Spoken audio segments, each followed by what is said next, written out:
Q1 live on Instagram, I think. Okay, let me see if I can find it. Hello, happy Hello, Friday. everybody. Didn't come up. Didn't come up. Okay, refresh it. Just pull it Oh, down. yeah, right. Uh, no, I just have a bad feeling about this because it's usually right Hi, there. Hello, guys. everybody. No, Hi, YouTube. it's not coming. You're live on Instagram? I am. So it should be Uh, at the top. Hi, guys. I'm getting Dr. Q on shortly. we're How are having, you?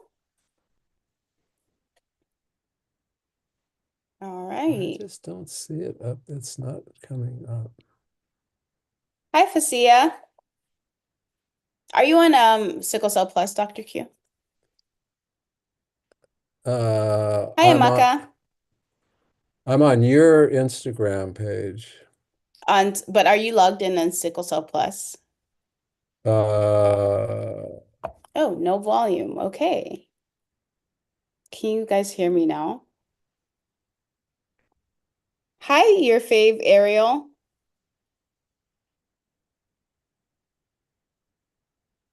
I just don't see it. Okay. You guys bear with me. We're trying to get Dr. Q up.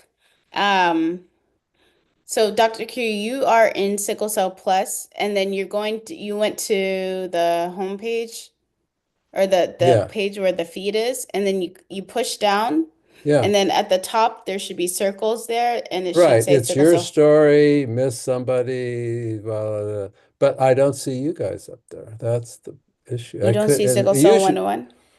usually when I log in, you're right there. But today, you're not there. Let me see if I can invite you. Yeah, see what happened. Yeah, you're not even on the live for me to invite. Oh, really? Yeah, so you joined the live already, or you don't see the live? Because I you can go to don't. Sickle Cell 101 page and then click on the icon. So just under search, go to Sickle Cell 101 and then click on the logo, and then you'll Okay. be in our live. Okay, one second. Okay, so there. Your child has sickle Yes, cell. that's how I got it. You got it? Okay, we Yeah. got Dr. Q No, yeah. joining. Perfect. If you guys have any questions, feel free to go ahead and put them in the chat and we'll get started on some of your questions here. Um, mm, mm, mm, mm, I sent you a mm. request on Instagram. All right.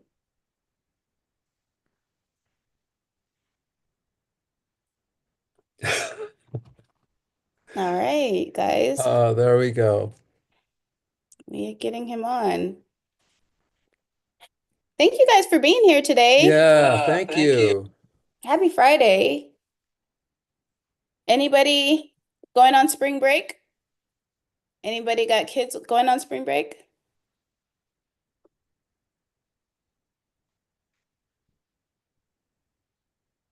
Oh, I think I might have cut out. Does anybody have kids going on spring break?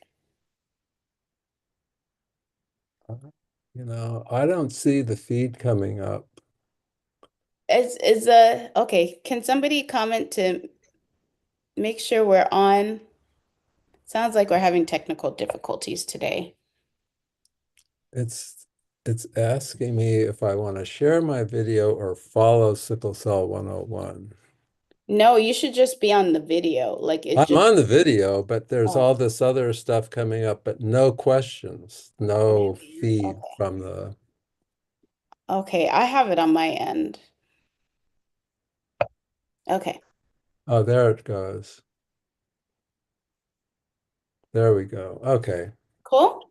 Yeah, I All think right, I'm you guys good. don't have any questions to start us off? If you guys don't pick a question, I'm gonna ask a personal question and Uh-oh. this is use this as my personal life.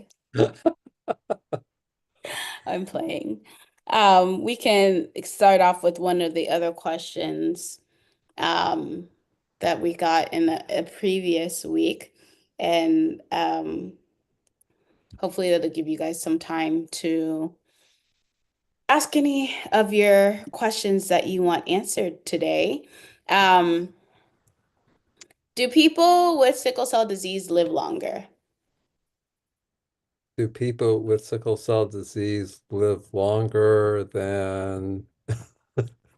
Let's just say, do they live longer than they did before? Oh yeah. I mean, when I started there, there were literally, I mean, there must have been adults with sickle cell disease, but um, in at Children's Hospital in Oakland, I don't think there were any patients over 30. And we didn't have an adult program. So that tells you one thing is that, and this was like 20, no, it's almost 30 years now. So yeah, 30 years ago, you the life expectancy in the 70s was like less than 20. So it's huge. It's the difference is just unbelievable.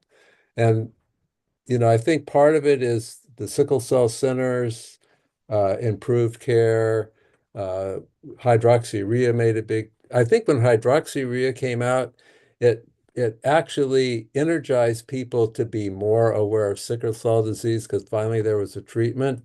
Before hydroxyurea, there was no treatment, there's nothing. You just sort of took care of people after they got sick, you took care of them. There was no way to prevent the complications of sickle cell disease. And when I started, bone marrow transplant was really dangerous, and a huge number of people did not survive. So it was only used for cancer and for diseases where your prognosis was really bad. And so sickle cell disease, relatively speaking, compared to cancer was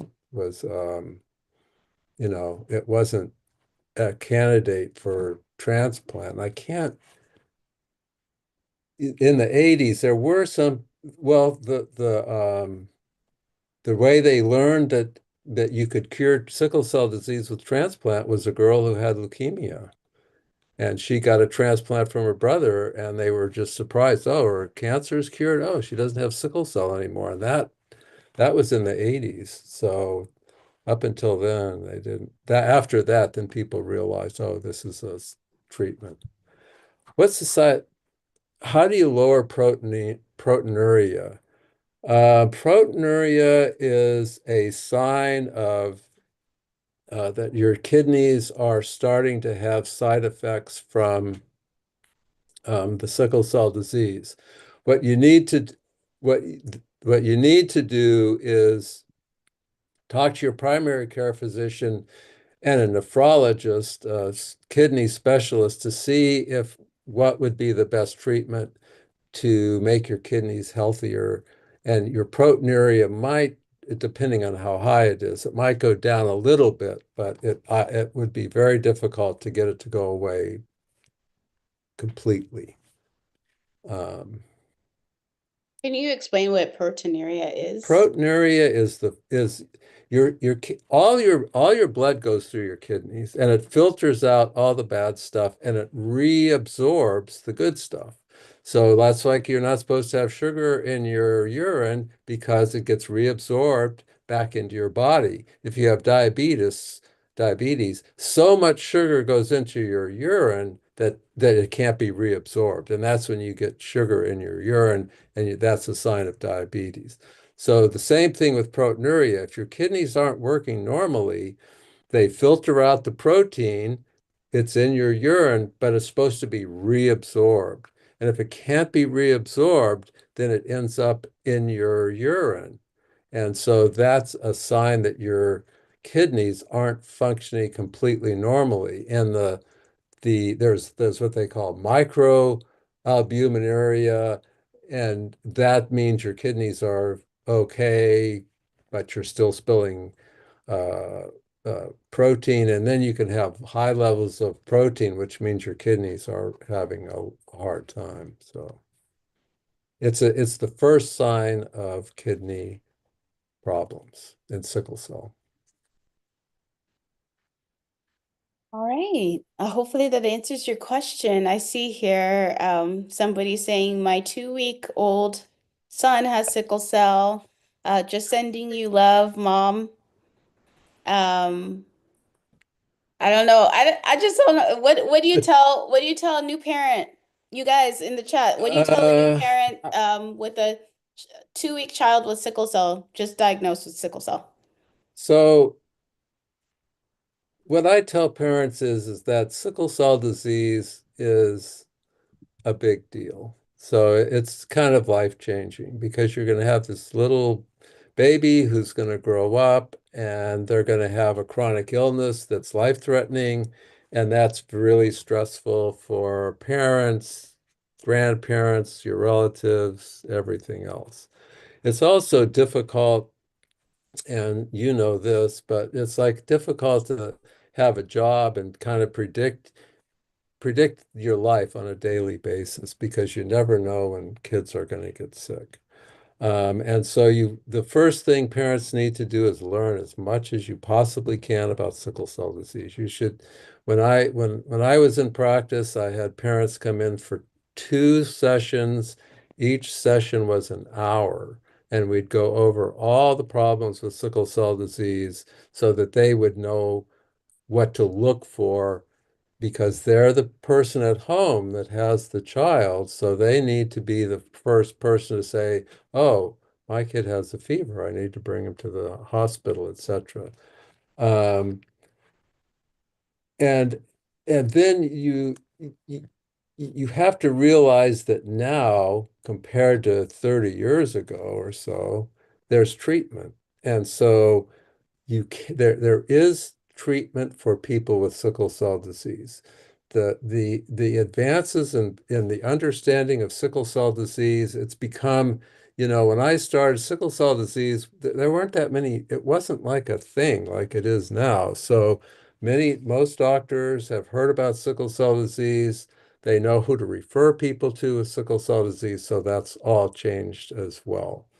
Um, I think one of the things you have to think about, first of all, a 2-week-old baby is got so much fetal hemoglobin right this minute, you don't have to worry about sickle cell disease. But as they get older, that fetal hemoglobin is going to go down, down, down, down, and then they're going to start having issues with their sickle cell disease. And nobody can really tell you what's going to happen because every person who has sickle cell disease has completely different presentation and a history. So a lot of my patients, their uncles, so and so died when he was 19 from sickle cell disease in 1965 or something like that. And they were afraid that that was going to happen to their baby now. Well, that's something to think about, but that's not something to focus on. Your little baby is going to have the best chance of having a normal life because now we have therapy. What you do have to do is you have to learn about sickle cell disease and find a physician who knows about sickle cell disease. I'm not a hematologist. It doesn't have to necessarily be a hematologist, but it has to be somebody who works with people with sickle cell disease. I don't know where you live, but there may be a sickle cell center close to you. And that's where you find doctors who know about sickle cell. Sickle cell is still a sort of orphan disease. So a lot of people, a lot of doctors don't know very much about sickle cell. So you really need to find a doctor who specializes in sickle cell disease for the best kind of care. How about you guys in the chat? What advice do you have for a new Yeah. parent um, with sickle cell? And my 2 cents is, I can imagine how daunting the diagnosis must be, and you know, um, definitely take the time it needs to work through that. And then I think I attribute a lot of my success to my mom just being an advocate for me, and um, I think, that's the best way to kind of stay on top of this is to become an advocate and kind of just dive right into sickle cell advocacy. Know everything you need to know. Sickle cell is a type of disease where if you don't know something, it can have life-threatening um, outcome.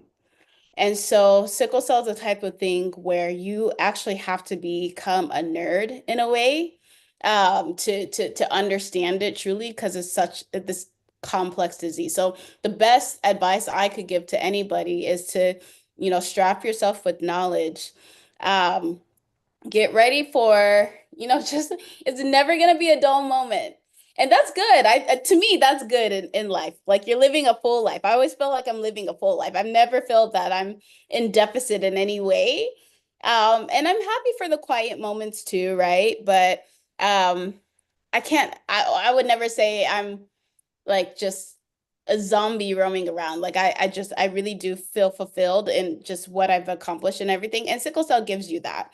Whether you're a person with it or if you're a caregiver, it's always going to be interesting and and things can be okay. Things can go bad, but things can also be okay. And I don't know if that's shared enough within our community. Um, but just learn everything that you can learn. The default should be that a doctor doesn't know about sickle cell as well as you, but being able to work with providers is going to be important as well. And yeah, just best of luck with you know, your newborn baby and enjoy these moments now. Enjoy being with your baby and how cute they are and just, um don't let the diagnosis take anything away from you being a new mom and you being happy about, you know, being a new mom to your son. So, um yeah, I guess that's all I'll say. Someone says, There's a lot on Instagram. People have some very good advice. okay, let's, What One thing I would say is you do have to be an advocate, and it's really hard to be an advocate because first of all, you have to be kind of pushy. So if yeah, you're not kind you're of a a, nice person. yeah, if Mm-mm, not you're with sickle cell. so I so was a there nice person. so No, not anymore. there's this fine line between being an advocate and sort of somehow manipulating the physician, whatever, to do what they should be doing and making it sort of a confrontation.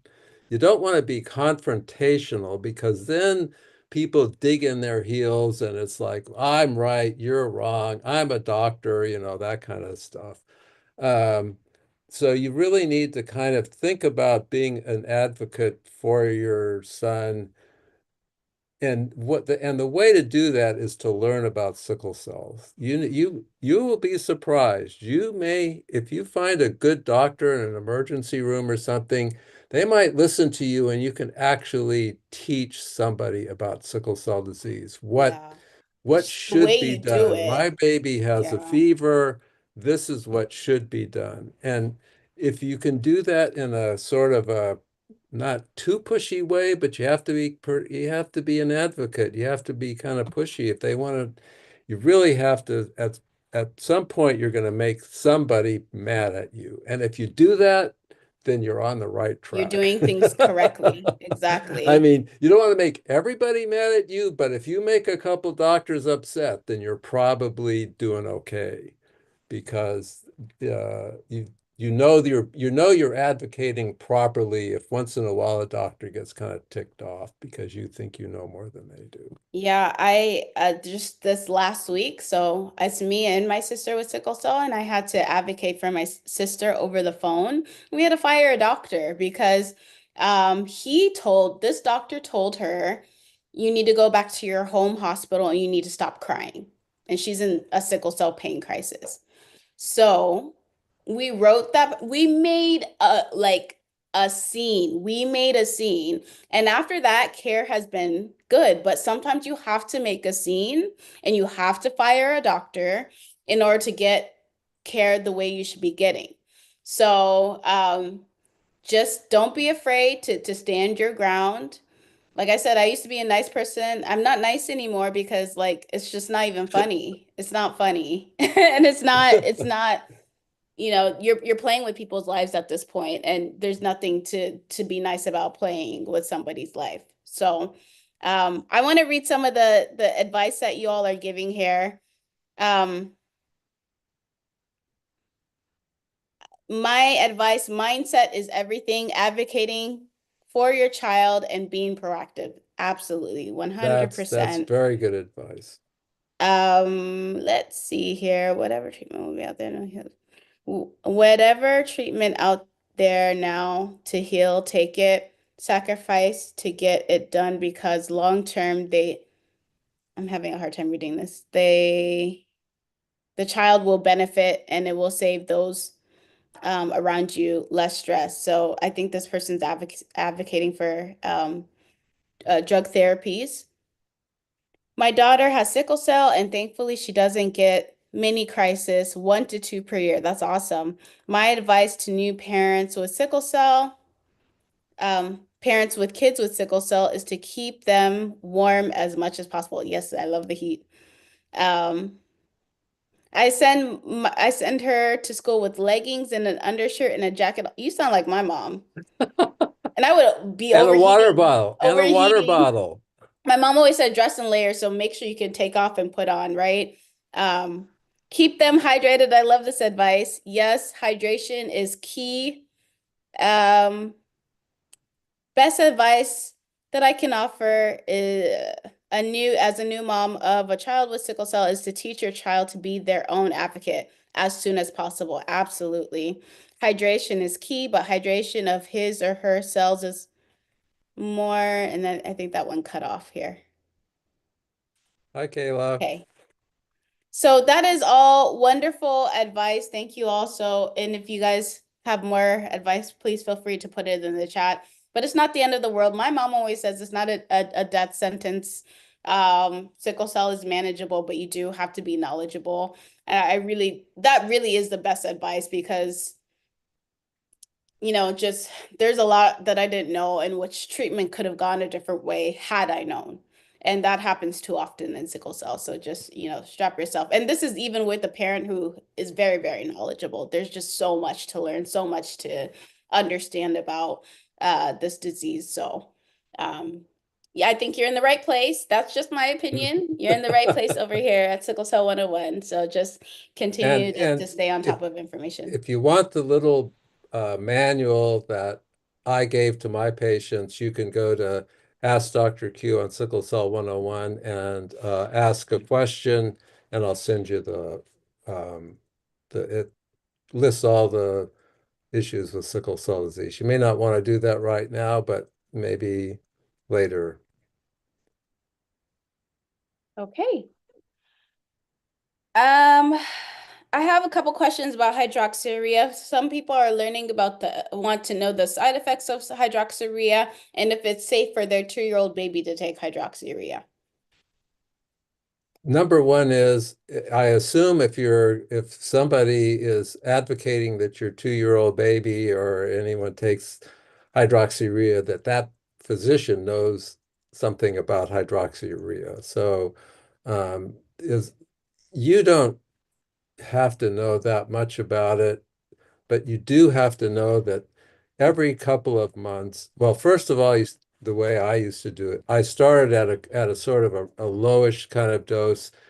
If the individual could tolerate that, then I would increase it. And you have to do blood work because the side effects, the most common side effect that you can measure is your hemoglobin can go down, your white blood cell count that fights infection could go down too low. People with sickle cell disease have high white blood counts, and those cells are very sticky and they contribute to vaso-occlusion or pain episodes. So it's okay if they go down a little bit, and that's expected, but they shouldn't go down too much. So somebody has to be watching those for those kinds of side effects.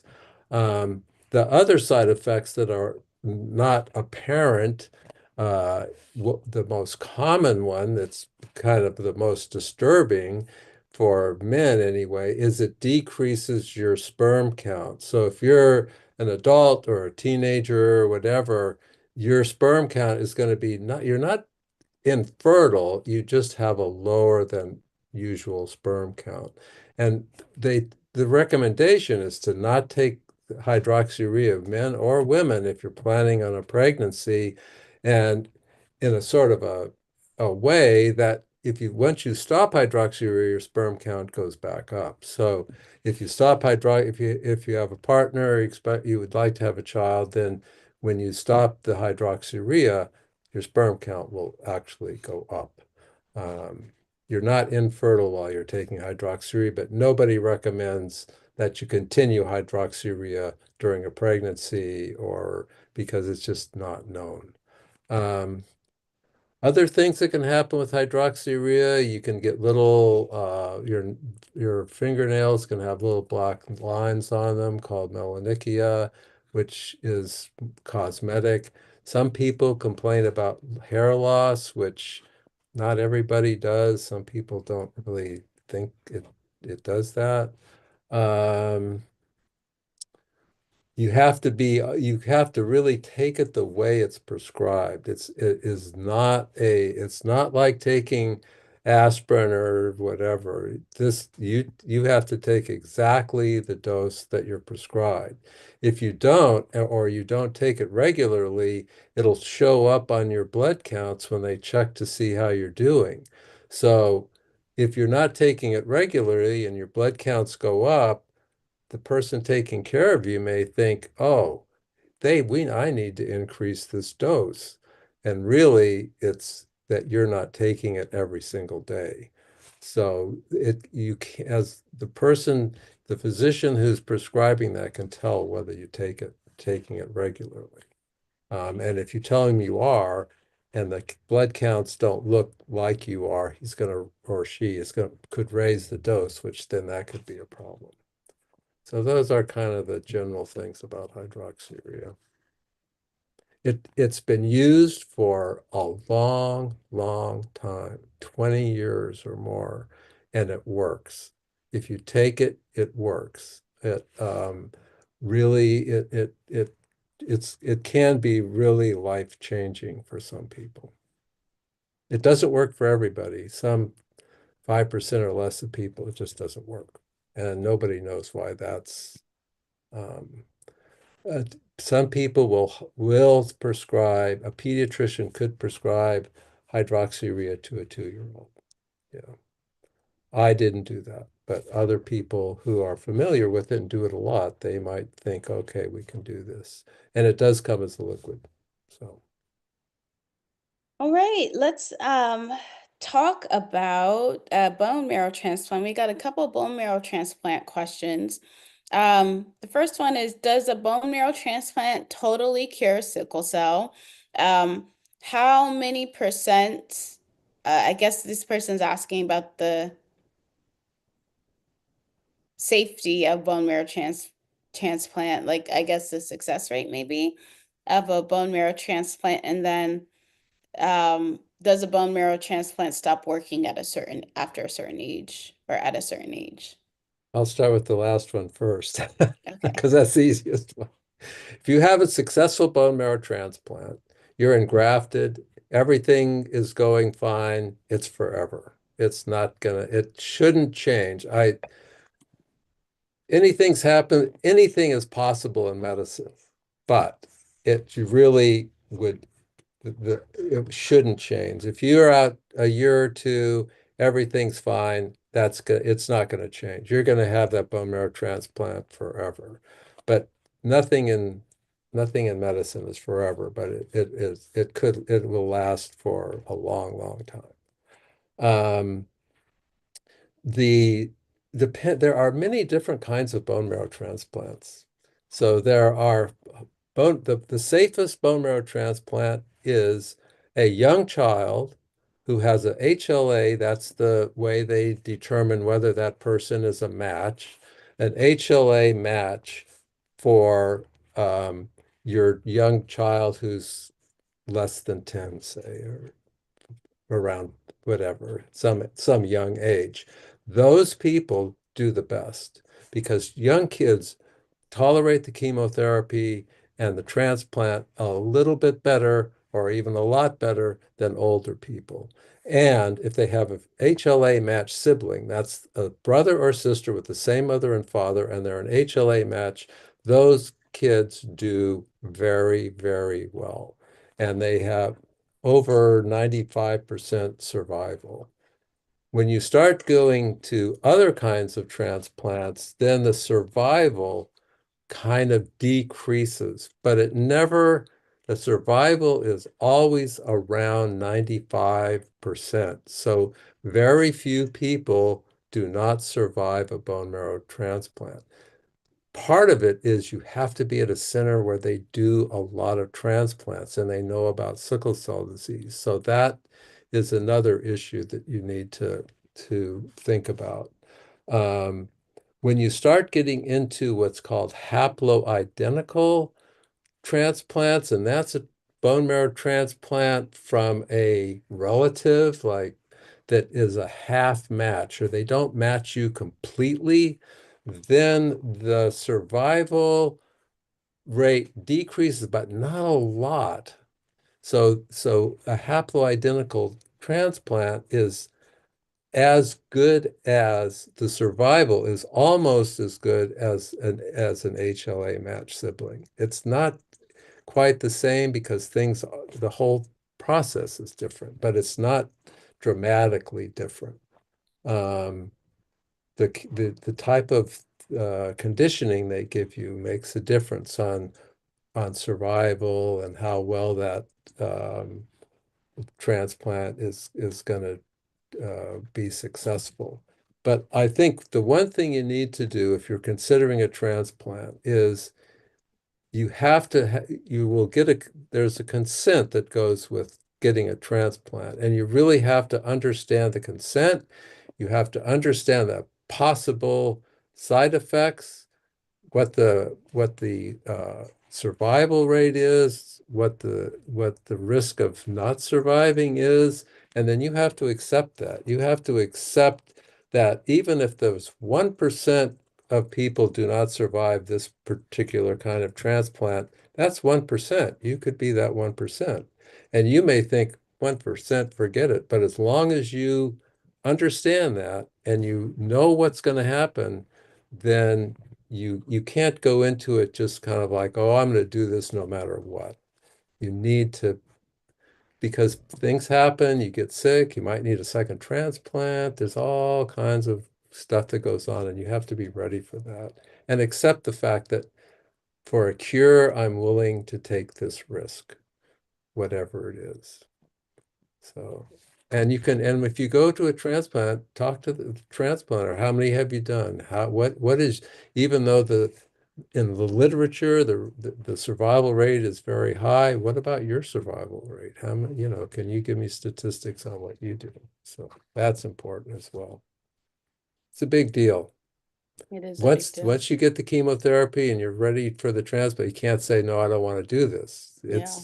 You have to get the transplant. So that goes for everything, gene therapy, the whole thing. You have to be knowledgeable, understand what the risks are, accept the risks, and then go for it.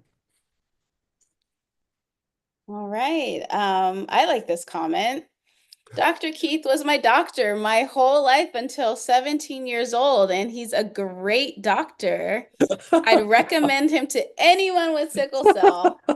It sounds Yeah. like I wrote that comment. Yeah. It sounds like I wrote that doctor, like that comment because doc Well, I can tell you, I don't think I was the only difference between me and other doctors, I loved every single one of my patients. They were like my family. And one of the things that I always thought about, if this baby or this young person was my kid, what would I do? And that's how I felt. That's kind of was my philosophy about.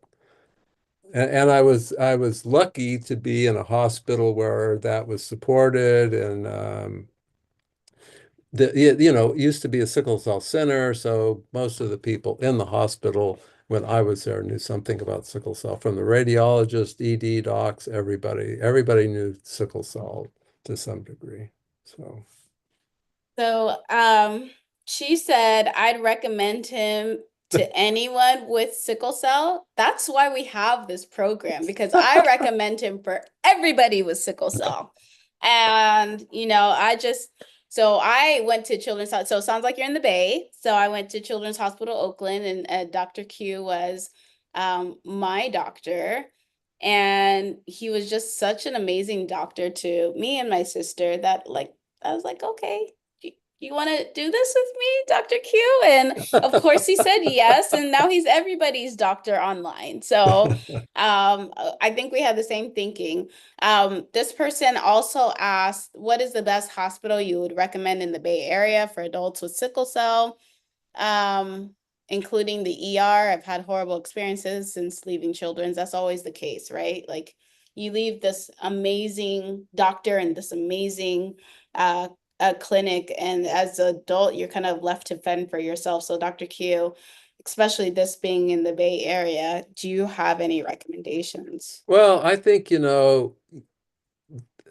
Children's Hospital in Oakland is a great hospital. They have the people who work there, take care of a lot of kids with sickle cell disease. They do transplants. With the therapy that's available is like the top line kind of therapy. UCSF over in over in the San West Francisco? Bay in Oh, San Francisco. Uh, they they take care of people with sickle cell disease as well. In Sacramento, they have a sickle cell program affiliated with UC Davis, and they have very good doctors up there. Um, if you're an adult, they San Francisco General Hospital has a program. It's not very big, but they do have a program, and I know the doctor there is very good doctor. Um, that's kind of the Bay Area. That I think if you're in the Bay Area, you're likely to, and you go to UC's within the UC system, you're going to get a good doctor. And I think I can't speak for other places, but the ED at Children's in Oakland is pretty good. but you They can't have go to the ED at Children's if you're an adult, right? You cannot. Well, No. they can't send you away. So anybody Oh, who walks into really? an I didn't ED, know that. there's a law in California. You have to stabilize the Wow. person and then send them out. So I, um, the I E did not know the that. problem with the ED is in a children's hospital, if you're an adult, if something happens, like you have a heart problem, you have some kind of catastrophic thing that's an adult thing, there's only They don't. pediatricians there. Yeah. Pediatricians do not keep care of people who have heart attacks. They don't take care of people too much with strokes. So Okay. there's a limitation on what happens. Or if you're pregnant and you go into an ED, they don't deliver children in children's hospitals. I see. So Yeah. um, there's limitations on, and the same thing if you have a kid and you go to an adult ED, that's the same thing. They don't take care of Yeah. children. They don't, that's why they have children's hospitals and adult hospitals, is because Yeah. they're different, there's different care. And the other thing is Specialties. if you have a child and you go to adult hospitals, their pediatricians, I'm kind of biased because I am one, but they're kind of their whole thing is that pediatricians make the least amount of money of any doctor.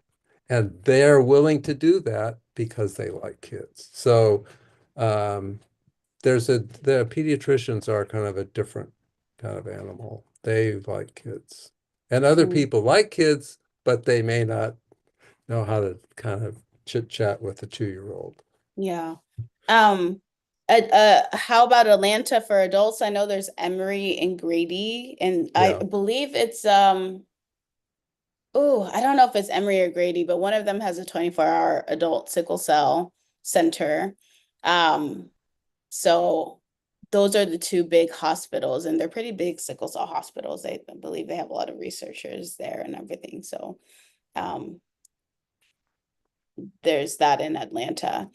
As actually one of the reasons why like I would consider moving to Atlanta because they have really pretty good sickle cell care there. And it's warm. Um, and it's warm, exactly. And like we said earlier, we love the warmth.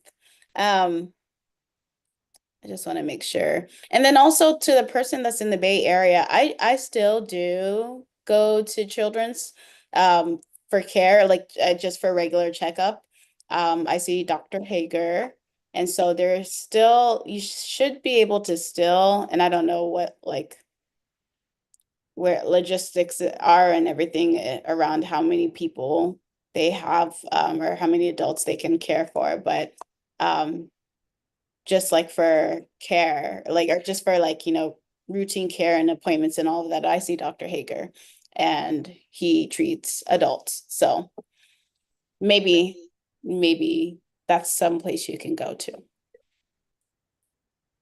Um, I want to answer this question quickly. Can sickle cell trait turn into the full disease? No.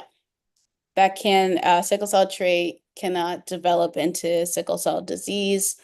Um, yeah, I think that's really it. I don't know if there's anything to add to that. Yeah, you would just have sickle cell trait.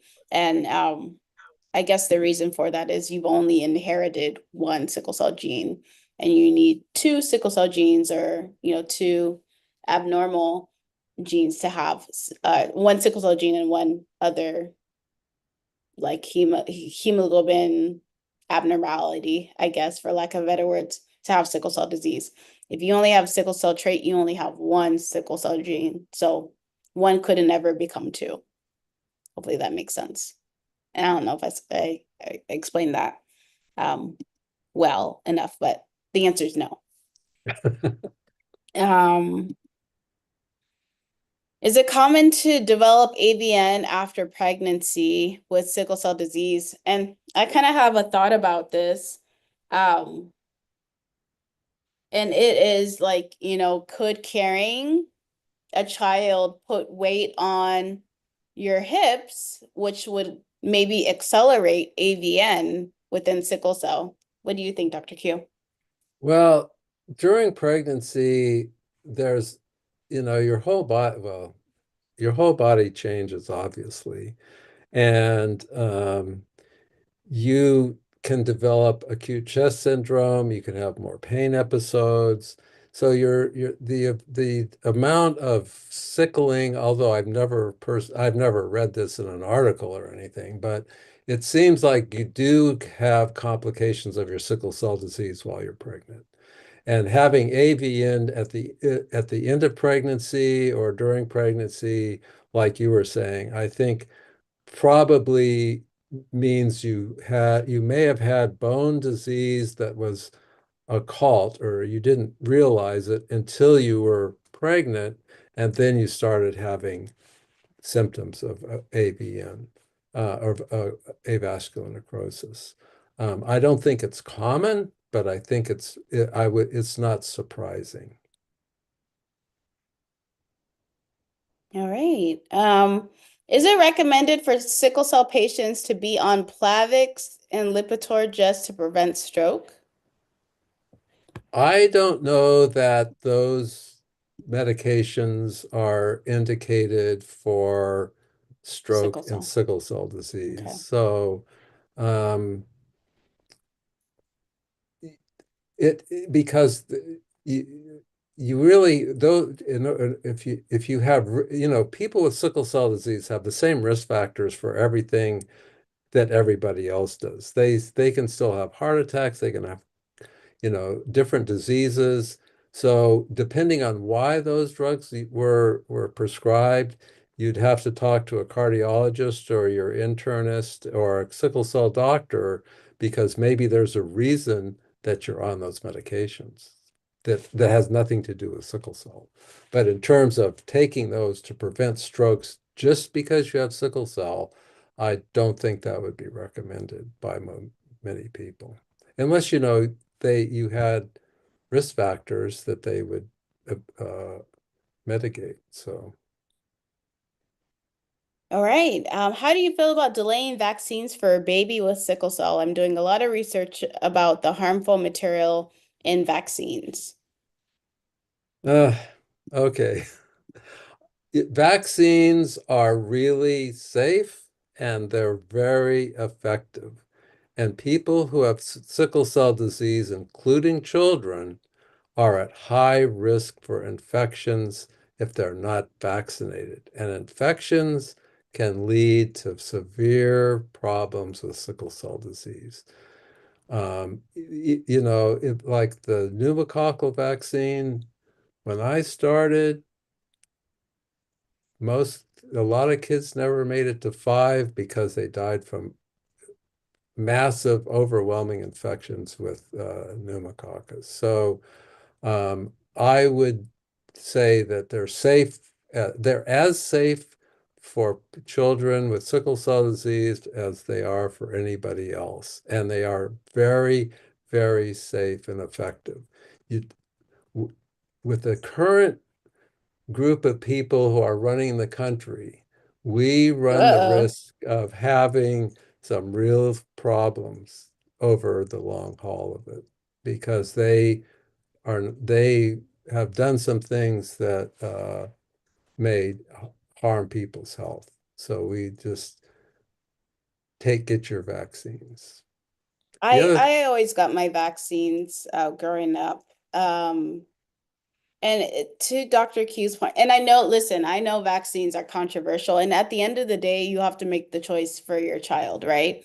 And there's you just have to keep in mind there's a lot of misinformation that circulates, and you have to, I guess, use your discernment on, what you feel um is appropriate. So I don't want to discount people for feeling unsafe, right? And or not feeling confident within our health systems and medicine. There's a real reason to, but also I guess just everything that we do or we teach is evidence-based. And I think that's important. And, evidence shows within sickle cell, particularly within sickle cell, because we are so prone to infection, that there's these safeguards that will help improve survivability within sickle cell. And so, an example I like to give is, you go up until a certain point, and maybe even till today, there's people in Africa who aren't living past 5 years old because they don't have access to penicillin, which is a medicine. A vaccine is a medicine as well. And because they don't have, they're not on penicillin, or they're not on some type of antibiotic, their survivability went down. So same goes for here, in which, there are infections that can really, sickle cell people with sickle cell are part of the immunocompromised population. And so therefore there are safeguards that we need to have to protect, because a flu for somebody else versus a flu for somebody with sickle cell, both can be very, very different outcomes. And so this is why we educate about vaccines, and just kind of recognizing, just all the noise and all the discourse surrounding vaccines. And I just feel like we as a community, vaccines never used to be a thing until COVID hit within this community. Um, and of course, there are always people who, were very vocal about vaccines, but I just feel like after the whole COVID vaccines, everybody kind of just wrote vaccines off. And there was this distrust within the community. But um, the way I think of vaccines, vaccines are medications. It's just a different way of providing a medication. And we take medications as people with sickle cell. That's what we do. I take medications, and maybe some of you don't, but it really just falls on your beliefs. And I don't want to say it's a very hard.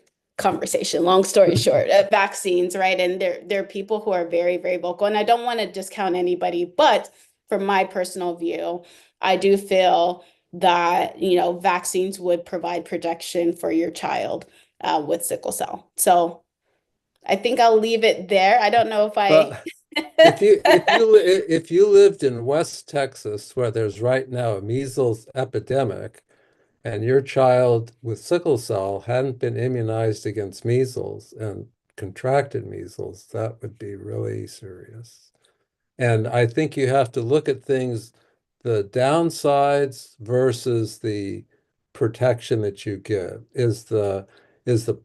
Are these ideas that people have about vaccines, that they would you rather be protected or not protected against disease? And the more people who don't take vaccines, the more likely it is that we're going to have epidemics like they have in Texas right now. So when I was a kid, they first started the polio vaccine, and it came in a little sugar cube, and every kid in Oakland lined up at school and got their little sugar cube with the polio vaccine in it because everybody knew somebody who had gotten polio, and they were either paralyzed or they were on in the day, the kind of ventilator that they used for people with polio. So it was life-changing. Nobody wouldn't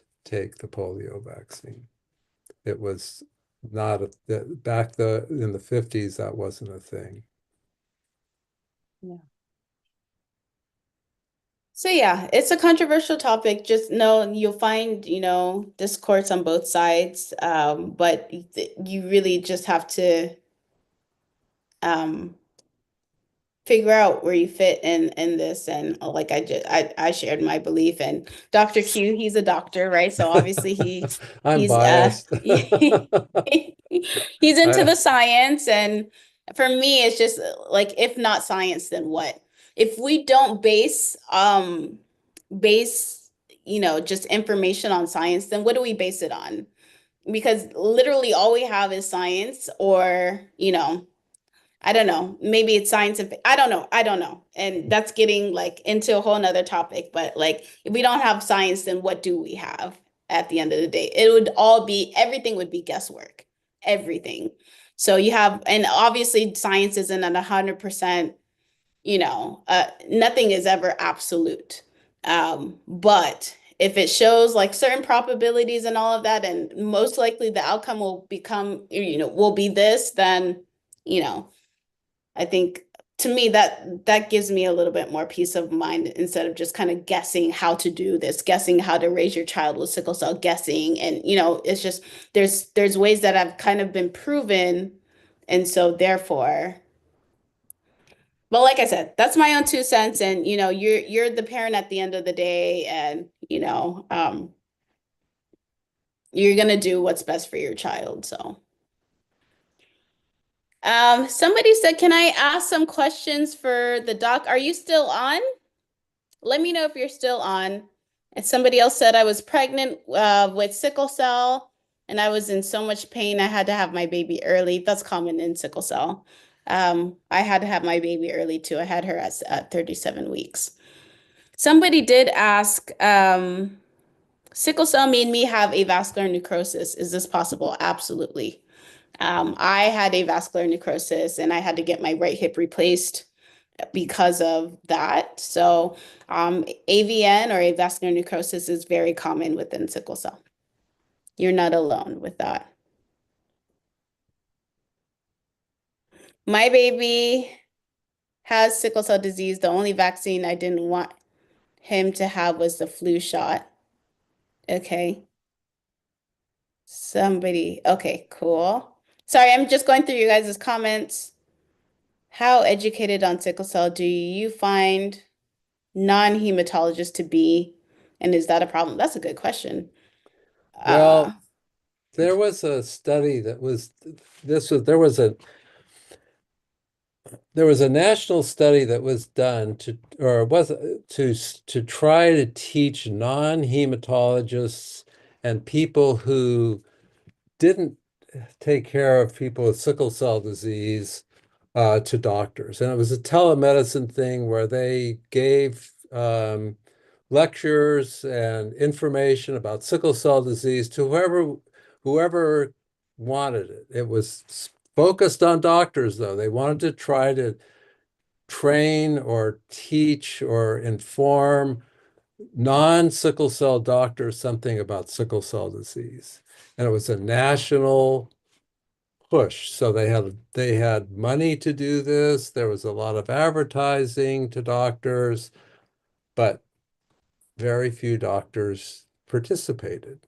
Most of the people who were participants in these discussions about sickle cell disease were nurse practitioners, nurses, social workers, other kinds of people. The amount that out of the entire country, I'm just guessing, but I recall that it was like 400 doctors out of every doctor in the country that could have done this if they wanted to. Those people, there was very few people who were interested in sickle cell disease. In the state of California, they sent out a uh, really easy 10 question form to people to I think it was all the hematologists in California. There's 16, I don't know, thousand maybe. It was a lot, big number. And they only got 46 people who responded. So, unfortunately, sickle cell disease is it's an orphan disease. Most people think they will never see a patient with sickle cell disease, so they don't want to learn about sickle cell disease. And in terms of the reality is most doctors don't see people with sickle cell disease. And that's why you have to, if you have sickle cell disease or a child with sickle cell disease, you have to find somebody who's interested in sickle cell disease and um, if that person who Coben.cap, send me, ask Dr. Q, and I'll send you a copy of that article. Um, anyway, it's hard to find a doctor. You need to ask your friends. If you know anyone who has sickle cell disease, go to your local sickle cell uh, community-based organization or the National Sickle Cell Association to find out where you can find a doctor. Um, the the thing is, in an emergency, you need to have a local doctor. You can't drive for 2 hours if your baby's sick or you're sick to maybe go to see a sickle cell doctor. That's one of the issues. I like this question. I have high emotions. Please, is this related to sickle cell disease and how do I reduce it? And I like it because I have high emotions or I have big emotions. I don't know if it's sickle cell related. I mean, maybe a portion of it can be because sickle cell is irritating to say the least. Um, any, I guess, any thoughts on, just emotional regulation and sickle cell? I think it's my hormones, but I don't know. Sickle cell disease is very, very stressful. If you're a parent, if you have sickle cell disease, if you're a grandparent, it's just really stressful. And so it's not surprising that people with sickle cell disease and their families have a lot of stress and anxiety and emotional turmoil because of someone in their family has sickle cell disease. Um, and I think that's a normal response. I don't think people Yeah. with sickle cell disease are any different than anybody else. But if you have a chronic illness that out of nowhere causes you severe pain and you're just completely incapacitated for no reason that you can think of, and there are life-threatening events that can happen to you throughout your lifetime, that's You feel a kind really, of way. really stressful. Nobody would um, be able to handle that gracefully. sort of say. It's really stressful. It's stressful for everybody, including the doctors. It was stressful for me sometimes to take care of kids with sickle cell. So, Yeah, so it's not it's a big disease, right? And big with big diseases comes big emotions, and so you're not out of line for feeling the way you feel or, reacting the way you react. Just hopefully the people around you understand, right? And you've had those conversations with them, but there are also higher levels of like mental health, issues associated with anybody with the chronic illness. So especially with sickle cell disease, people have higher depression rates with sickle cell and higher anxiety with sickle cell. I catastrophize a lot, and catastrophizing is like, um, I don't know why I call it a superpower, but I am able to find like take any situation and find the worst outcome. Um, and I'm really good at it. Like I'd just be sitting here and I'm like, oh, what if like a nuclear bomb came crashing through my roof right now and where's my daughter? And like I could do that for hours. Like I'm really good at it. But that's that's a that's part of having a chronic illness. And you might even see these symptoms in the people around you. Like my mom, me and my mom can catastrophize like all day long and we like outdo each other. So there's a lot of mental health um issues that could be associated with sickle cell and big emotions, just feeling depression, feeling anxiety. Like I'm in a crisis right now, like my knee is hurting right now, and if I hadn't had coffee I might be presenting in a different way. I might be a little bit angrier today. So that's sickle cell. That's sickle cell, guys. So yeah, just everything is acceptable. So give yourself grace. And if you want to work on your emotions, I would suggest seeing a therapist or, talking to someone or find some sort of um help with that. Give me 1 second. so if Go ahead and you're go.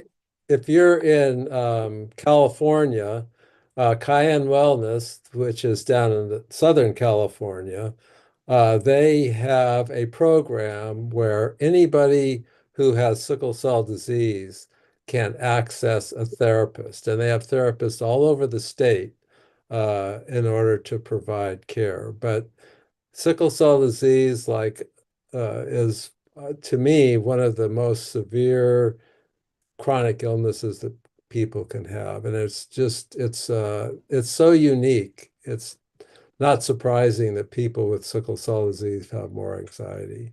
And somebody said more research needs to be done. I think the research has been done, and mental health for people with chronic illness is really a necessity. The problem is that mental health is difficult to access, just period. So um, there are so many people who would like to access mental health that it's hard to get in, and there's not that many therapists. So that's a big issue. I think one of the research thing would be, why aren't there more therapists? Why don't we train more people to be psychologists? Why is that not, how can we get more people into that realm? Because we need a lot more therapists than we have I love available. this comment. It took me going to therapy to understand I was being controlling because I couldn't control my health. That's probably why I'm type A, guys, because I don't have control over my health. You might have just helped me there. I don't have control of my health, so I like to try and control everything else. Um, so yes, there's a lot that stems. There's a lot of byproduct, and so figuring that out, and I think the first step of it is kind of just recognizing that there could be an issue there, right? And seeking help. So, all right. Someone said, as a father with a 1.5-year-old daughter, all with sickle cell anemia, It's stressful. My therapist is the best. Oh, good for you. Good for you. I really think everybody with sickle cell should have access to some sort of therapist and then, just everybody around them, parents, spouses, doctors. We even talk about doctors too, because a lot of the doctors within this space are stressed out because they have a lack of tools that they can use to help their patients if they're and a lot of doctors go into this to help people. Some don't, but it can be frustrating if you're seeing somebody sick in front of you and you can't help them. And so yeah, that goes for parents, that goes for spouses, that goes for children, all of that. Everybody should probably see a therapist. So that's just my 2 cents in that. All right. We haven't talked about this in a long time, but let's talk about um thoughts on cannabis for sickle cell. And then I think I saw someone ask about um research around like natural, I want to just call them CABs, cabs. Research needs to be on oh, I thought I found it. I didn't.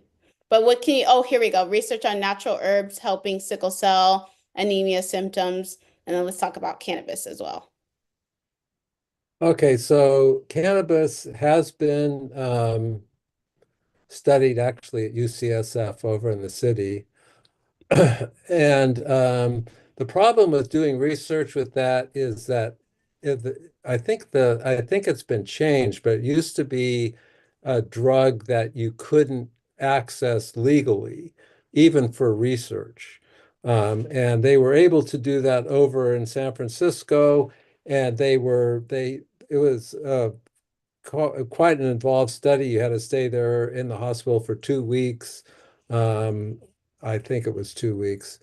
Anyway, I think the upshot of that um, study was that, and they didn't have a lot of people in the study, which was a problem because it was so difficult to do the study.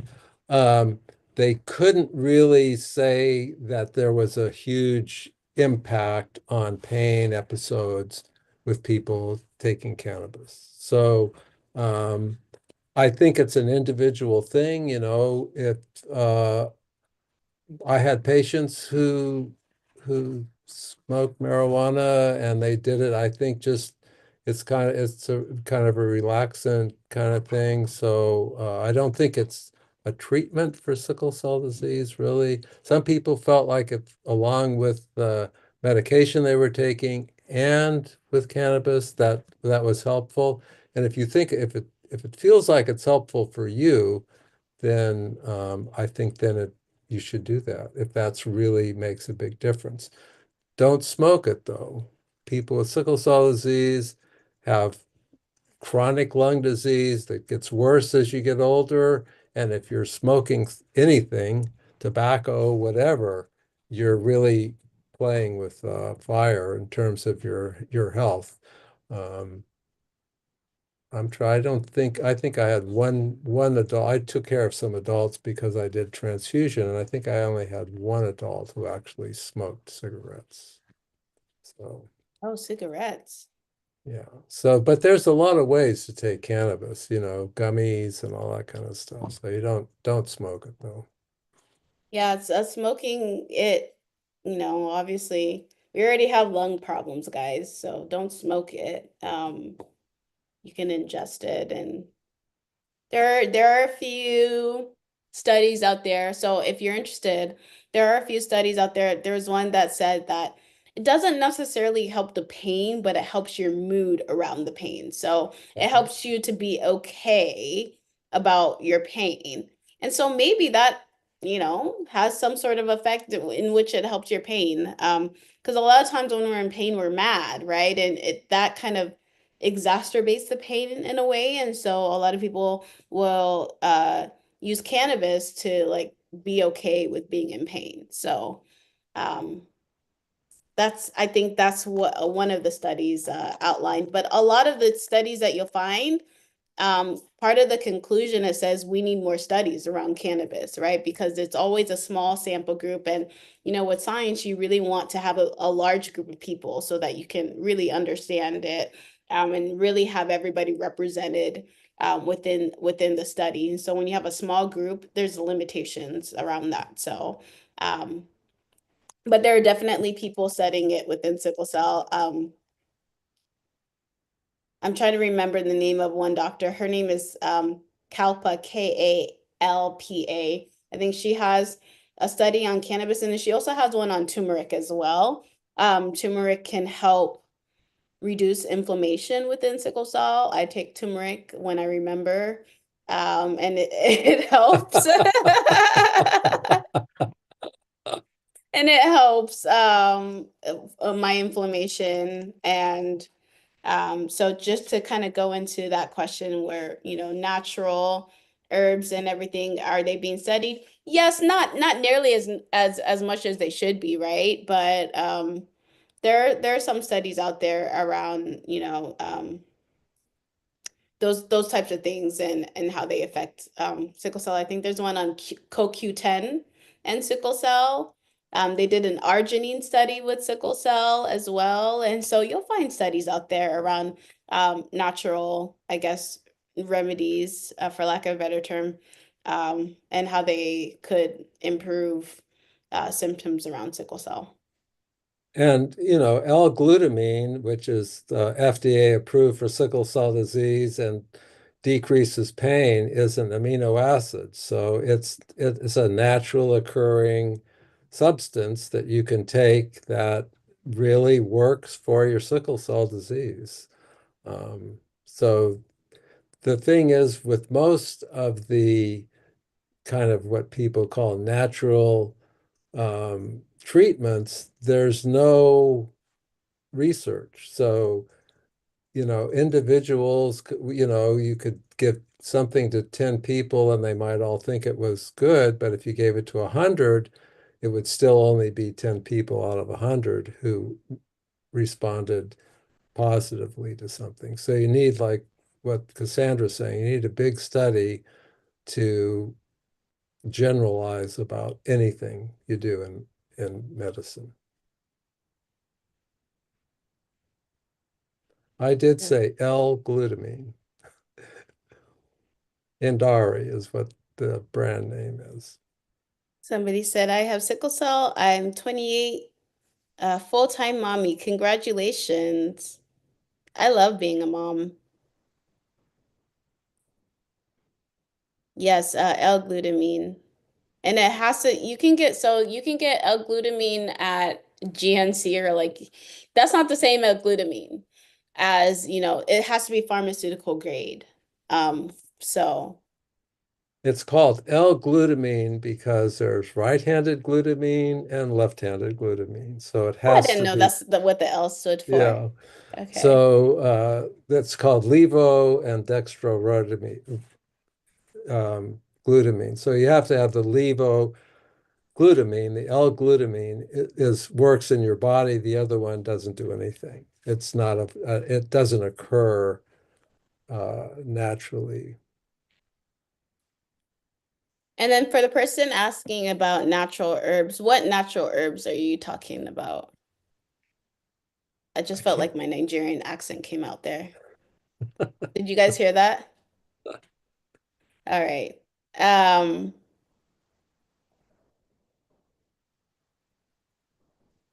so another question we had here.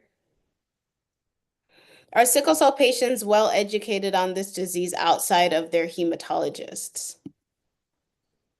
You mean, do they know more about sickle cell disease than their hematologist? Yeah, if you're an adult, you probably do. I mean, the thing is, with people who have sickle cell disease, you experience something that nobody else can experience, and you have a big incentive to learn about sickle cell diseases. Things happen to you uh, if you're a curious person, you're going to say, why do I have pain like this? Why does my hip hurt? Why do I have headaches? So you just teach yourself about sickle cell disease. It's an orphan disease. So most doctors, the vast majority of doctors, don't really, they haven't taken care of people with sickle cell disease and they don't know that much about sickle cell disease. It's not taught in medical schools. If you want to learn about sickle cell, the genetics of sickle cell disease is taught in medical schools, but not about the disease itself because it's not a common illness. That's what Um, I want to, yeah, that's why I want to emphasize on. A lot of you guys say, oh, how come doctors don't know about sickle cell? It's because it's a rare disease here in the West. And, doctors are learning what diseases impact most people, right? And sickle cell apparently only impacts 100,000 Americans. And it depends on who you ask, right? There are people who say it impacts a lot more, right? And people aren't being diagnosed, and that's true as well. So we don't exactly know, but here in the US, it only impacts 100,000 Americans. And so that's a very small number. And so therefore doctors don't know um, much about sickle cell because it doesn't impact a lot of people. That's the same issue for all rare diseases. All rare diseases, you have to find specialists. If you can't find specialists, that's where a lot of people run into to trouble. And so, just to kind of contextualize this, right? If you go outside of the outside of the US and you go to a place like Nigeria, you say sickle cell, everybody knows about that. All doctors know about sickle cell. You go to Jamaica, all those doctors know about sickle cell, but because they have a high population of people with sickle cell there.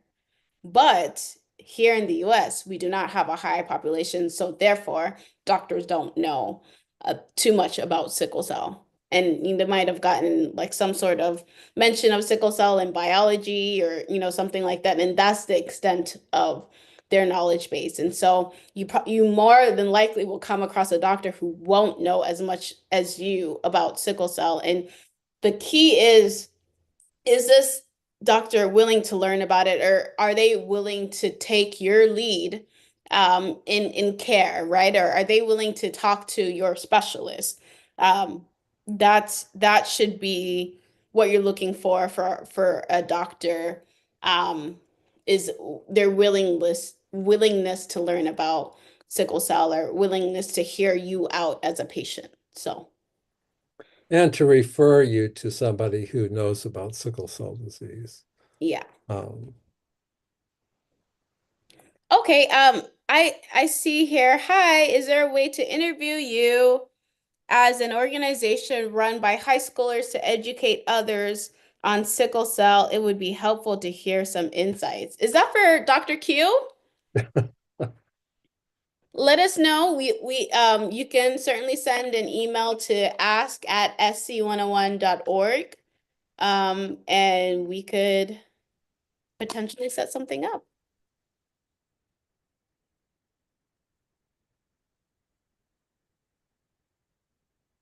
oh, do you see this? I had a shot at the hospital with B complex and other supplements and had a major crisis right away. Did you see that? I see it now. So I have an injection at the hospital of a combo with B complex and other supplements that were supposed to be good for my sickle cell. I had a major crisis right away. And this is everybody has their own way of reacting to something. Um, I've never heard of that, like, just a sickle cell crisis based off a supplement. And you have to keep in mind also, not every you can't blame everything. How do I say this? Not everything is sickle cell related, right? Um, or what am I trying to say? This particular thing may have not caused your sickle cell crisis, or it may have, right? You have to kind of rule out all your other circumstances too. Like, were you dehydrated? Was your hemoglobin already low? Was this, and then you kind of assess the situation. But Dr. Q, that's my 2 cents. What Well, do you have to say well, about I think I don't think it's indicated, but this is like a science question. You'd have to have at least 50 or more people. They all got the shot. They all had sickle cell. And what percentage of them run into a actually got crisis? sick after they got the shot? I think it's one of the issues with sickle cell disease is that people don't know anything about, don't, it's not a commonly understood disease, but also a lot of people blame problems. Well, that must be my sickle cell Sickle disease. cell, Or yeah. somebody comes in and they have some unrelated problem to sickle cell, and the doctor says, well, that's your sickle cell disease, take pain medicine or something like that. So it goes both ways.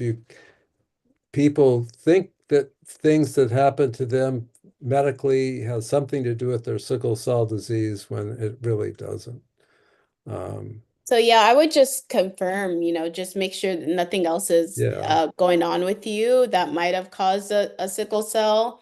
But never say never. It could have been the B complex, right? Every body is different. So, but yeah, I think as a community, we have to recognize that there could be other health issues that we can have other health issues outside of sickle cell, and not everything is going to be sickle cell related. Um, and that goes for patients, that goes for doctors, that goes for everybody. Just because you might have a reaction to something doesn't mean it's sickle cell. It could just be you have allergies or you have something else going on. Unfortunately, having sickle cell doesn't exempt us from having other health issues. Um, and I used to believe that. I used to think, oh, I have sickle cell, so that's gonna be my only problem in life. And I was sadly mistaken. Um, I don't know why I thought that, but I was like, oh no, I'm paying my debt here. Um, but yeah, unfortunately, there can be other health related issues that you might have, and a lot of people actually do have other health related issues. I know a cancer survivor with sickle cell, right? I know people with lupus and sickle cell. Um, yeah, and there's just a whole bunch of other things people have outside of sickle cell. Sickle cell can interact with them, that's for sure, but also it can be separate, a separate health issue.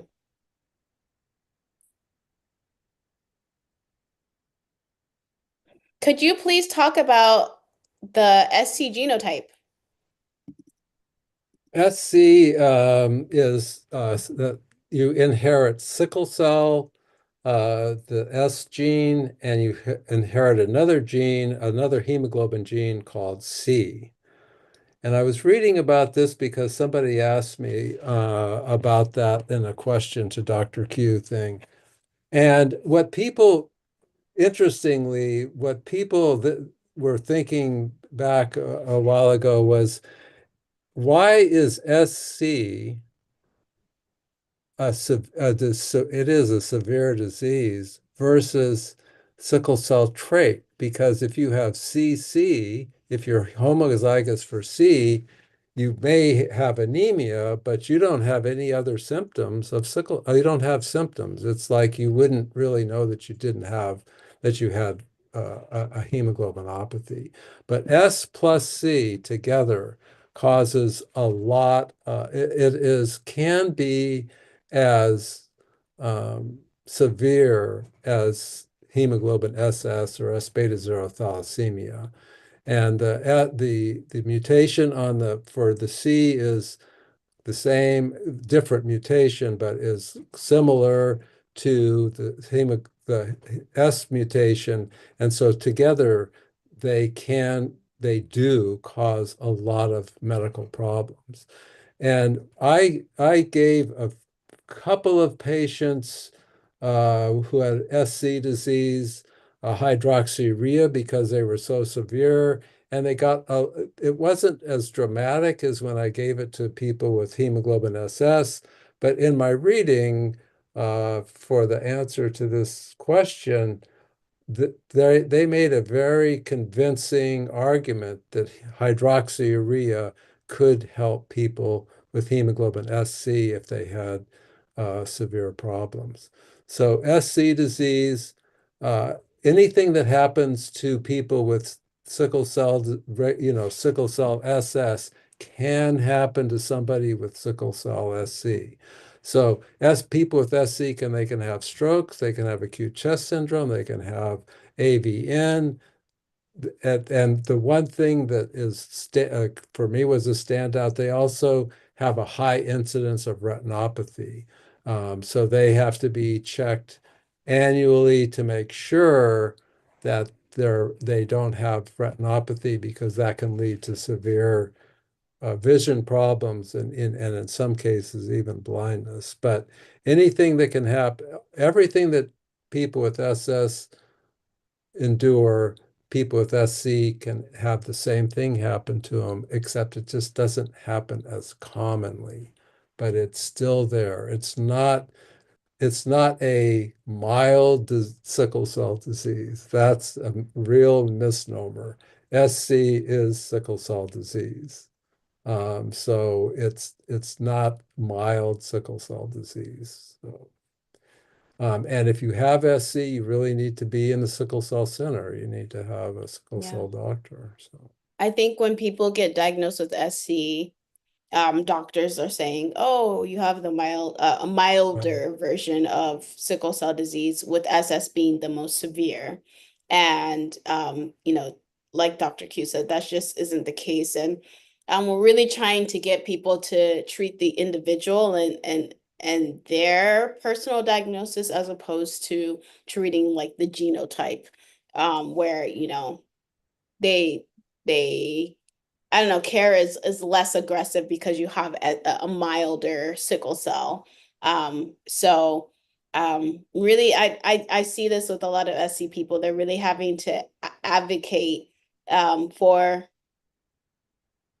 somewhat, I guess, the same treatment as somebody would get if they had SS. And I have SS, but I know people with SC and they're in the hospital a lot more than I am. And so it just goes to show you really have to treat the individual and not their genotype. And not one is worse than the other. And so we're trying to take that out of like our understanding of sickle cell, right? And all sickle cell disease is sickle cell disease. You know, um, whether it's SC or SS or S beta thalassemia. So, And SC is under the knowledge of SC. There are very few studies in SC. Somebody said they took hydroxyurea and had a hard time with their SC disease that made they didn't say what, but uh, they couldn't take hydroxyurea. And the problem with SC and anything other than SS is there are very few studies. You couldn't find a study where 100 people with SC got hydroxyurea or some other treatment to try to figure out was it really beneficial or not. yeah, SC is very uncommon and it's very, very understudied. Even the natural yeah, history of SC is understudied. So that's a problem. And it's because people used to say, oh, that's mild sickle cell. You don't really have to worry about that, yeah. which is definitely not true. Any medication recommendation for this person who, they reacted Well, badly to hydroxyurea? Yeah, I think they have to really go to their provider. I mean, I don't, the trouble is it's not studied. So I don't know if L-glutamine would be something that would be helpful. I don't think people would do something like crizolizumab, like give you an IV infusion for SC because it's never been studied.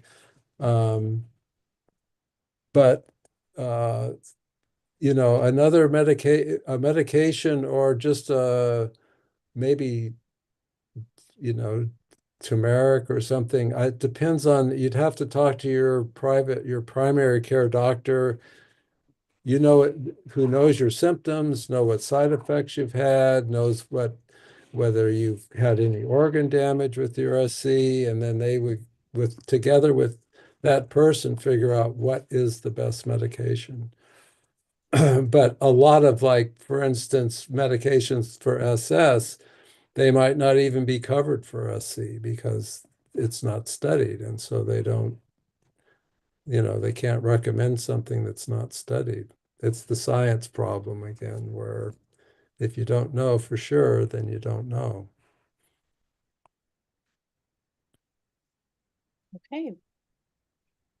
Um, we have a couple minutes left. Um, Reading this question here, there's two questions around depression. Somebody said, how can an SC, I'm guessing SC stands for sickle cell and not genotype SC, manage depression? And then okay, this is the same person, says depression, anxiety after radical um, nephrectomy. And I'm not sure what that is. A nephrectomy, is that what they said? Nephrectomy.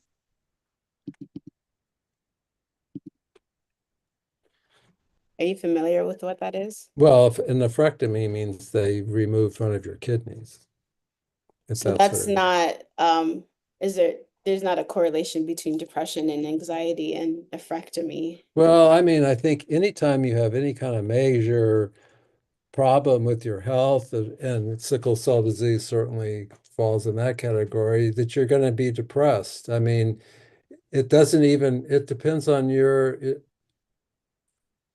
sort of your level, like you were saying, you're catastrophizing. But it's different for everybody. What might not affect somebody's mental health would really throw another person into depression. But I think if that's what she's talking about, or he, then I think people who feel depressed should really seek out therapy, because you can't, I can't imagine how, if you're really, really depressed, how you could manage that on your own. You need to talk to people, you need to sort things out, you need to have support. So if you're feeling depressed with sickle cell disease or anything else, you should seek out some kind of support. And if you're in California, like I said a few minutes ago, and you have sickle cell disease, you can go to Cayenne Wellness and be hooked up with yeah, that's a nephrectomy. That's a removal of a kidney. Um, so yeah, if you're unfortunately, outside of California or even within California, it's really hard to find therapists. There's just not that many therapists. It's kind of a national problem. I have our last question for the live. Um, all right, and let me see if I can find it so I can pin it here. Here we go. So, my daughter is 11 years old. She has sickle cell SS. All her levels are normal, and she's having pain every day for over a year. Is it normal to have pain every day? A lot of adults have pain every day. So I think it would not be particularly normal for an 11-year-old. That would be kind of unusual. But for an adult, that could be completely normal. The other thing is, all her levels, I'm assuming you mean all her lab work is normal. And lab work has nothing to do with pain and sickle cell disease. I mean, you could have a low hemoglobin that would, if your hemoglobin was 6 or 7, that could affect your fatigue level, and it could increase your chances of having pain episodes. But having normal um, lab values has no bearing on pain. So I think what you have to you have to work with your provider and figure out a regimen for your daughter that would work for her pain management. And part of that actually would be therapy, like we've been talking about a lot this session, is that Yeah. if she's having pain a lot, she's probably having some really she has to be, I would think, depressed or anxious or whatever. So that has to be addressed as well. If you're 11 and you're having a lot of pain, that's pretty devastating. Um, she could be also going through puberty, which changes your hormone levels, and that could actually contribute to having more pain. So she's not a Yeah. little girl anymore. She's becoming an adult. I mean, she'll always be your little girl, Yeah, so. she'll always be. And I'm My speaking, I'm speaking to myself when I say that. I my have a four 10-year-old going on 11. So yeah she's still my oh baby. That's my baby. my my oldest kid is 50, so they're all kids, and my daughter gets really mad at me. I said, hey, look at all those kids over there, and she looks at me, she goes, Dad, they're only kids to you because you're so old. That's the truth right there. Um, so Dr. Q, my follow-up question is, so kids shouldn't be having daily pain, but adults, why is that a Oh, thing because adults have had sickle cell for for so long? decades. They Yeah, have, like you frequently say, is you're sickling all the time, even when you're sitting there feeling right. okay.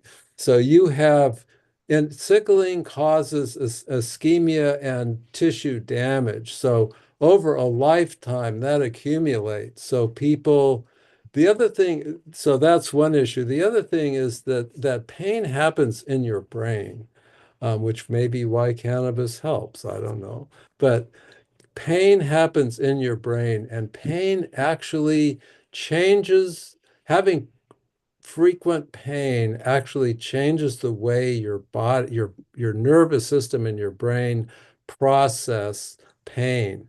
And you can have chronic pain due to the fact that your nervous system has changed, and the way you perceive pain, because you perceive pain in your brain, has changed. And that's why therapy, it can really help pain, and to try to break that cycle, especially in an 11-year-old. I think it would be, people who are, say, 40 or whatever, who have chronic pain, that's a different kind of pain than probably what this 11-year-old is Okay. suffering from. But it could be she's going through puberty and her hormones are changing. Hormones And are real, guys. yeah, Like, and yeah. that could definitely be it. But I would really go to your primary care doctor and try to figure out how you can deal with this, because taking a lot of pain medicine is not good. Being on pain medicine day after day after day is not very good for your whole body. And somebody says, my menstrual cycle affects my sickle cell. It does. It's been shown. There are studies that show I'm that. in, y'all, you guys don't need to know this, but I'm about to be on my cycle and I'm on a crisis right now. So that is so real. And I don't want to, like I said, you didn't really need to There's know that, no secrets but on this program. but it is so real. I know I'm in a crisis right now because I'm about to start my cycle. And it's just that's the way that is, right? And we definitely need more research around that. Um, Science doesn't like researching women. No. And so we're left to kind of figure this out on our own. And then they don't like researching sickle cell. So it's just like double whammy if you're a woman with sickle cell. So that's my 2 cents on that. Yeah. But yes, don't underestimate your hormones in your cycle. They are troublemakers and they will mess with your sickle cell. And you can imagine if you're 11 or 12 and you're starting puberty, all those hormones that have never been there before. Yeah. I mean, it's a hard time without sickle cell, but it's really a hard time with sickle cell. Oh my gosh. One more question, guys. I don't want to leave you guys today. I'm just like here Maybe we, chilling and maybe we could uh just be on for 24 hours and see how. right. I would do it. I would do that. Yeah, that would be Um, really fun. 24-hour thon. Hey, if Um, Cory Booker could do it, like we can do it, right? you know what? I'd have coffee. I'd be set. Truly and honestly. What does to be sickling mean? I really wanted to get to this. I really want to ask What this does what question. sickling What mean? does to be sickling mean? It means that sickle cell is sickle selling. Um, Oh, and that's not helpful at all. Go ahead, Dr. Q. what does What does it what mean to be sickling? what does it mean to be? Well, it means different things to different people. So most people will call it a sickle cell. Sickling is like a vaso-occlusive event.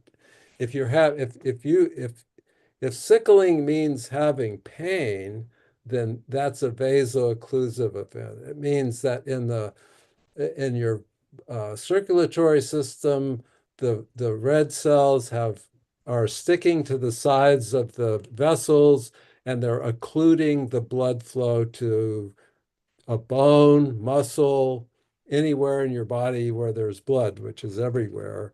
And that the death of those tissues causes pain. And that's what you're treating when you're sickling. But like Cassandra has said, you're sickling all the time. You just don't have a sickle cell crisis. Um, so there is ongoing damage to your body all the time that can be mitigated with something like um, hydroxyurea or other medications that increase your fetal hemoglobin, that decrease your white count, that maybe increase your hemoglobin because you have so much fetal hemoglobin circulating.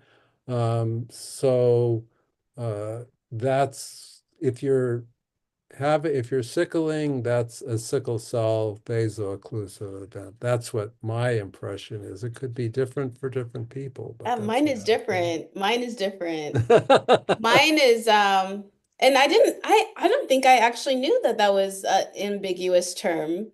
But sickling for me is your red blood cells, actually sickling, which doesn't necessarily mean you're going through a crisis. It's just like, the red blood cells are turning into that crescent shape, they're breaking down. To me, that's what sickling is. And sickling is quiet. It's silent. It's happening right now. I'm in pain right now, but like, even when I'm not in pain, like that whole process is still happening. The breakdown of my red blood cells, the polymerization of my red blood cells, the lack of it carrying oxygen, all of that. So that's really interesting. To and that there's a lot of things that actually really do need to be defined by the community, and we do need like a definition, because then that's going to help with research, and that's going to help with understanding as a collective. There's a lot that gets lost in translation when it comes to sickle cell. Some people think pain crisis is one thing, some people think a pain crisis is another thing. So we really do need to drill down on those terms as a community, to make sure there's a general consensus on that. And it's difficult in research because a lot of sickle cell research is based on pain. So and pain is different for everybody. So it's very difficult to if you're going to base your therapy on whether or not it relieves pain, then you have to have a much larger base of subjects in your study because pain is different people experience pain differently. Some people, it's just different for everybody, whether or not you have sickle cell disease. So but the thing with the problem with sickle cell disease and doctors is doctors will tell you, you don't look like you're in pain to me, which is really kind of a bad uh, take on sickle cell because a lot of people who have pain don't look like they're having pain. They may just be very quiet, maybe listening to their favorite music or something, and they're having pain, but they just don't express it, or they don't want people to know they're in pain, so they don't, you know, make a big deal about it. Okay, last question. Last I question. don't I'm sorry. believe you anymore No, at no, this no. This is the point. last question because I missed somebody's question. She's been Oh, asking. My 4 year old, and the iron is low for her 4 year old. What is there to do? What can you do her about low iron iron? level is low. It Is that what? sounds like it. Yeah, so the thing with sickle cell disease is people with sickle cell anemia have anemia. So um, they're, but they can still have iron deficiency anemia. And there are lab studies that the doctors can do to determine whether or not your iron level is low. So if your iron level is low, it's going to affect your anemia and make it much worse. And there's different ways to take iron. You can take, for kids, there's liquid iron. You can take pills for iron. Iron is kind of hard on your GI or your stomach, so you might have to take less more frequently or take something with it. A lot of people get constipated with iron, and so you have to take a stool softener. Um, but iron deficiency does happen in people who have sickle cell disease, which makes their anemia worse, and it needs to be treated. Um, and you can talk to your doctor about how low it is, how long you should be taking the iron, when you should check again after a period of time to make sure your iron has been repleted and your anemia may get a little bit better. So, and yeah. And then there's foods with iron that you could take that will increase iron. You can't get, yeah, you need to talk to your doctor and figure out how to treat that. But it's treatable and it'll make your hemoglobin a little bit higher as well.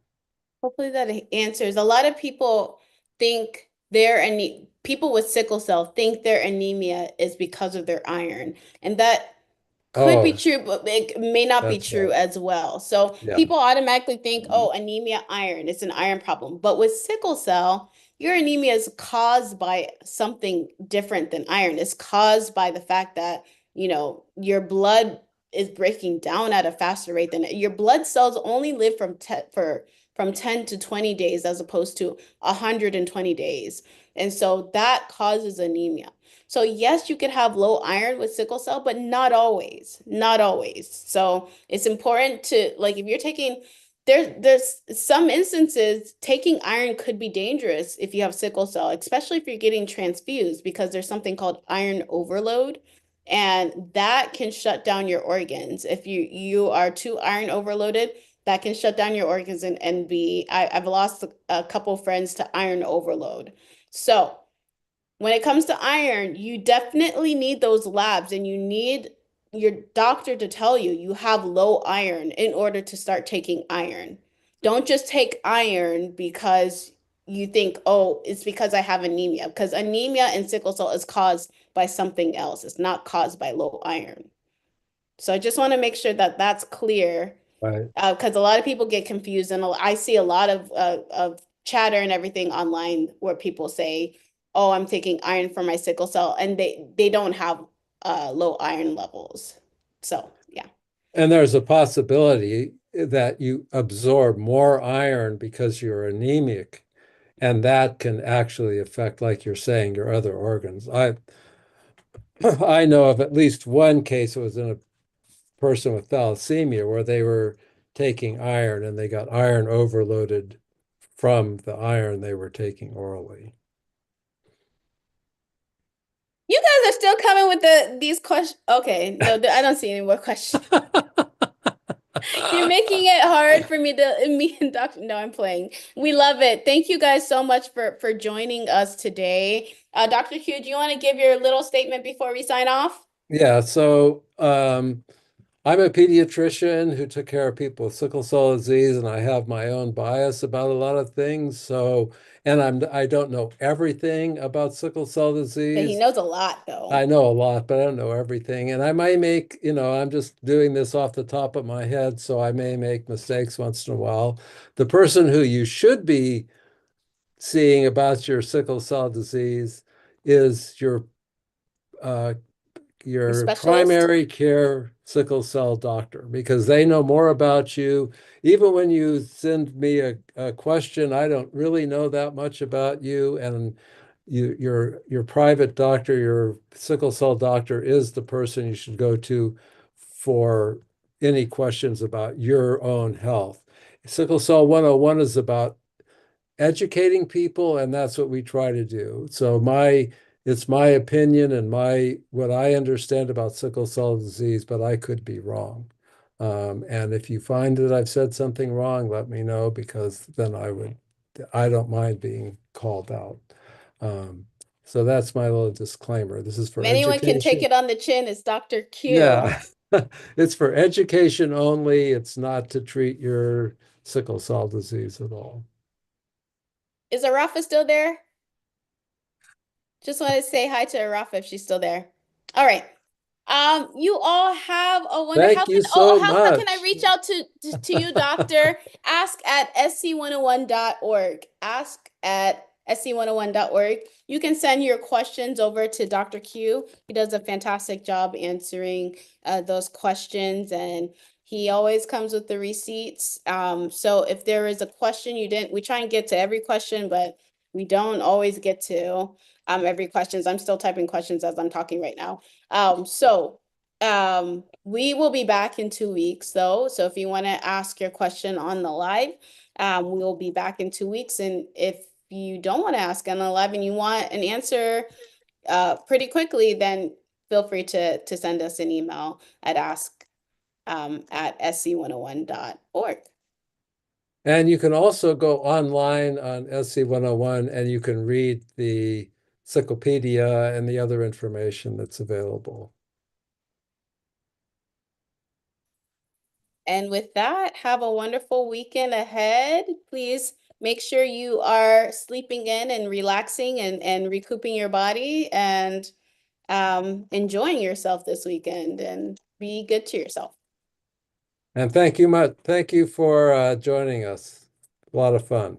Yeah, thank you guys so much. Take good care and have a wonderful, wonderful weekend.